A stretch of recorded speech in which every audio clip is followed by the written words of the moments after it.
E aí, gurizada, vamos ler a primeira carta de Pedro, capítulo 4, e a gente vai ler dos versículos 7 ao 11. Diz assim: O fim de todas as coisas está próximo.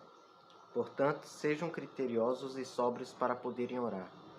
Acima de tudo, porém, tenham muito amor uns para com os outros, porque o amor cobre a multidão de pecados. Sejam mutuamente hospitaleiros, sem murmuração. Sirvam uns aos outros, cada um conforme o dom que recebeu, como encarregados de administrar bem a multiforme graça de Deus. Se alguém fala, fale de acordo com os oráculos de Deus. Se alguém serve, façam na força que Deus lhe dá, para que em todas as coisas Deus seja glorificado por meio de Jesus Cristo, a quem pertence a glória e o domínio para todos sempre. Amém. Eu vou dar só uma breve exposição do texto, que começa essa parte que a gente leu do versículo 7. Claro que isso aqui não é o começo do que Pedro está falando, porque já está no capítulo 4 e no versículo 7. Mas esse texto que ele começa, né, esse parágrafo, ele começa com uma afirmação escatológica. Ele fala que o fim de todas as coisas está próximo. Isso é uma verdade. O fim está próximo. E isso já quando Pedro escreveu isso. E ele dá uma... Disso aqui ele tira uma conclusão prática pra gente. Portanto, ele diz assim: o fim de todas as coisas está próximo. Portanto, sejam criteriosos e sóbrios para poderem orar. Então, visto que o fim de todas as coisas está perto, vamos orar com critério e sobriedade. O que significa essa primeira coisa que ele falou? O critério. O que é critério para orar? Por exemplo, você não vai orar para Deus matar um colega seu. Entende? A Bíblia fala para a gente orar pelos nossos inimigos e por aqueles que perseguem. Você não pode fazer uma oração contrária a alguém. Então, existem critérios para orar. Outra coisa, sobriedade.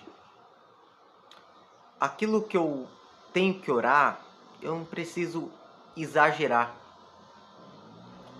Por exemplo, se eu precisar de uma provisão, eu não preciso orar para eu ficar bilionário.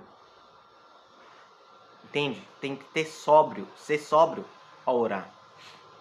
Então ele fala isso: o fim de tudo está próximo, portanto, sejam criteriosos e sóbrios para poderem orar.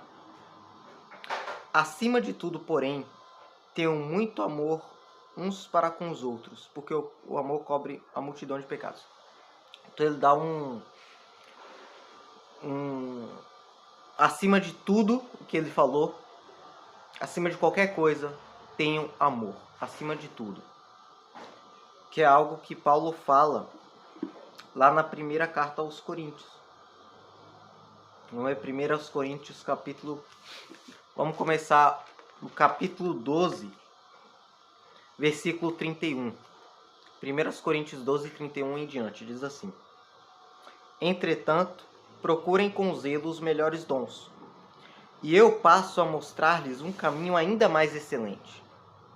Ainda que eu fale as línguas dos homens e dos anjos, se não tiver amor, serei como o bronze que soa ou como o símbolo que retine.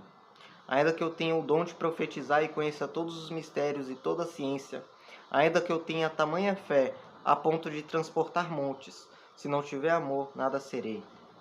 E ainda que eu distribua todos os meus bens entre os pobres, e ainda que entregue o meu próprio corpo para ser queimado, se não tiver amor, isso de nada me adiantará. O amor é paciente e bondoso. O amor não arde em ciúmes, não se envaidece, não é orgulhoso, não se conduz de forma inconveniente. Não busca os seus interesses, não se irrita, não se ressente do mal, O amor não se alegra com a injustiça, mas se alegra com a verdade. O amor tudo sofre, tudo crê, tudo espera, tudo suporta. O amor jamais acaba. Havendo profecias, desaparecerão. Havendo línguas, cessarão. Havendo ciência, passará. Pois o nosso conhecimento é incompleto e a nossa profecia é incompleta. Mas quando vier o que é completo, então o que é incompleto será aniquilado. Quando era menino, falava como menino, sentia como menino, pensava como menino. Quando cheguei a ser homem, desisti das coisas próprias de menino. Porque agora vemos como num espelho, de forma obscura, depois veremos face a face. Agora meu conhecimento é incompleto, depois conhecerei como também sou conhecido. Agora, pois, permanecem a fé, a esperança e o amor. Estes três, porém o maior deles é o amor. Aqui dava para fazer uma exposição também, né? Mas o amor não é o amor que o mundo moderno ensina, que apresenta, que é um amor de interesses próprios, de eu amo você porque você me oferece algo que eu quero. Isso não é amor. Esse amor que a gente leu tem todos aqueles critérios que Paulo falou, que não busca os próprios interesses, sabe?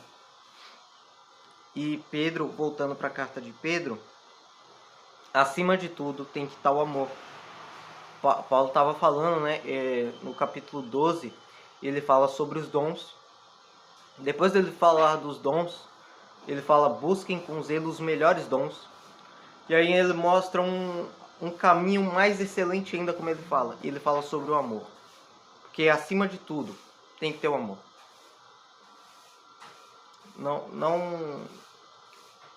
Não importa os dons em si, mas tem que ter o amor. É isso que Pedro fala. Por quê? Porque os dons que Pedro vai falar nessa carta também, não são como interesse próprio. Você vê que os dons, eles são para edificar o outro. O único dom que edifica a si mesmo é o dom de línguas. E mesmo assim Paulo fala para você usar na igreja se tiver um intérprete, porque senão só você é edificado. E aí ele fala no capítulo 13 que isso acontece por causa do amor. Porque o amor não busca a sua própria edificação, e sim a edificação do outro. Resumindo, porque eu falei que seria bem rápido, vamos continuar. Porque o amor cobre a multidão de pecados. Sejam mutuamente hospitaleiros, sem murmuração.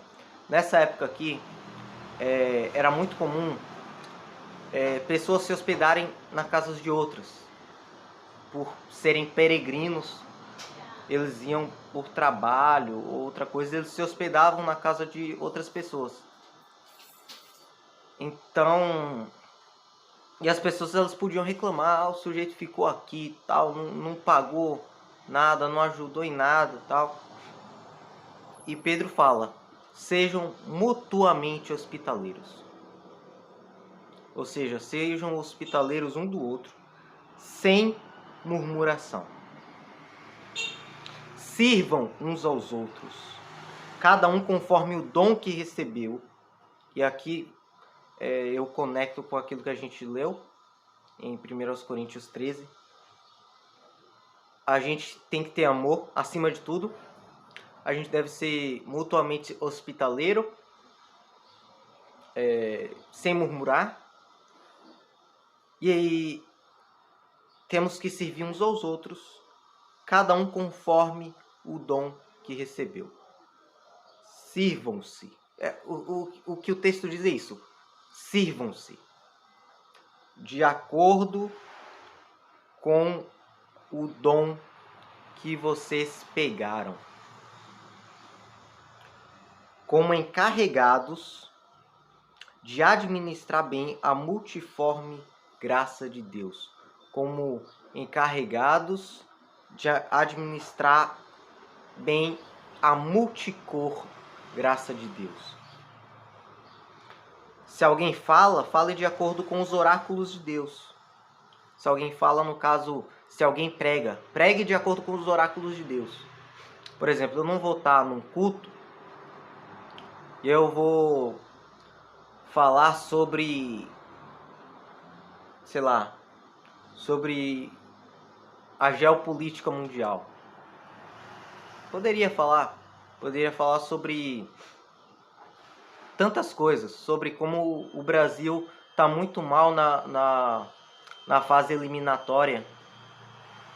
Poderia falar isso, não é? Não, eu tenho que falar de acordo com os oráculos de Deus. Eu tenho que pregar a palavra de Deus.